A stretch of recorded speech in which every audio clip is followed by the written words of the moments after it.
शक्तियों का प्रकाश करते तो लगता है कोई त्रिभुवन में जिसकी रक्षा नहीं कर सकता, उसकी रक्षा के लिए मां भवानी दुर्गा अपना भयानक रूप धारण करके महिषासुर आदि दैत्यों का मर्दन करती है।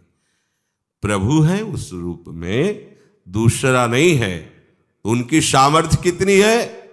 दुर्गा कोटि अमित अरिमर्दन। हरि की सामर्थ्य कैसी? अमित दुर्गाओं जैसी। 1 करोड़ अरब नहीं, अमित दुर्गाओं जैसी दुष्टों का मर्दन करने की सामर्थ्य। अमित था नहीं कि कितनी सामर्थ्य है। एक दुर्गा रूप में जब हरि प्रकाशित होते हैं तो त्रिभुवन में कोई सामने खड़ा होने वाला नहीं होता। मां भवानी जिस समय अपने स्वरूप में आती, किसी की ताकत नहीं है। ये शुंभ निशुंभ इतने बलवान दैत्य थे, त्रिभुवन में कोई इनका बाल बांका भी नहीं कर सकता था। स्मरण किया समस्त देवताओं ने तो भगवान से ही शक्ति का प्रादुर्भाव हुआ। इतना सुंदर रूप मां भगवती का।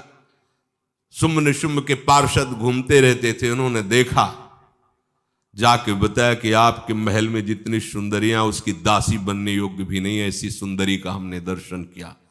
बोले मेरा जाके परिचय बताओ। बोले ऐसा नहीं लगता कि आपके परिचय बताने से केवल आ जाएंगी।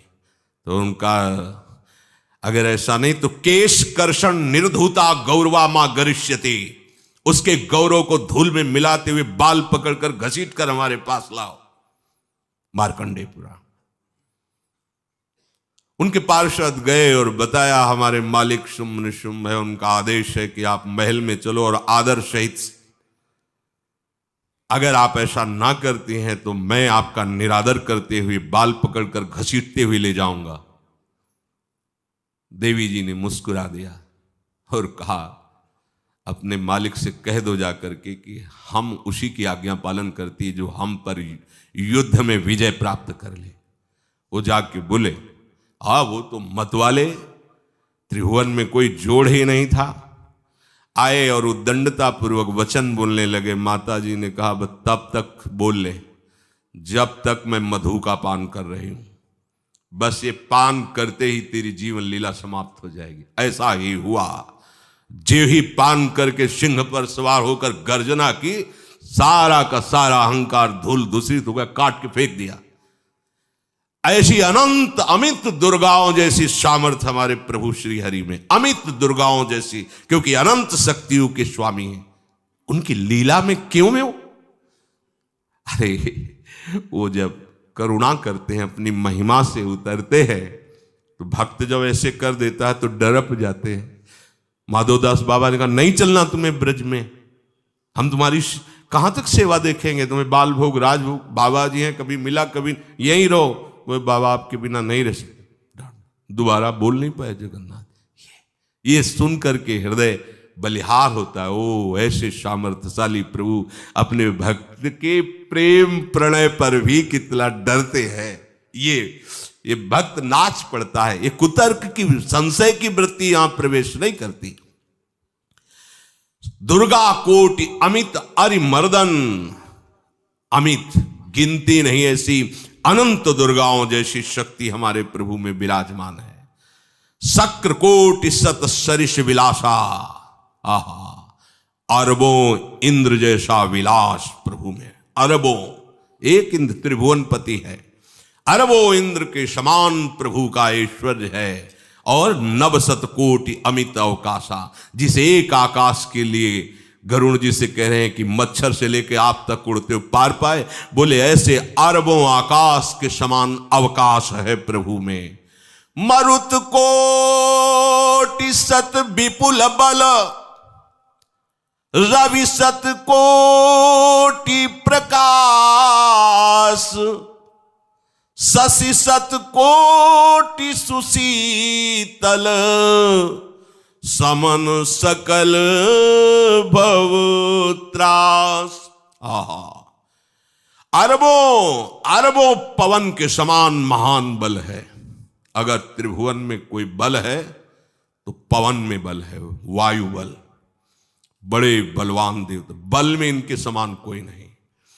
इन्हीं के अंश से प्रकट होते पवन पुत्र हनुमान।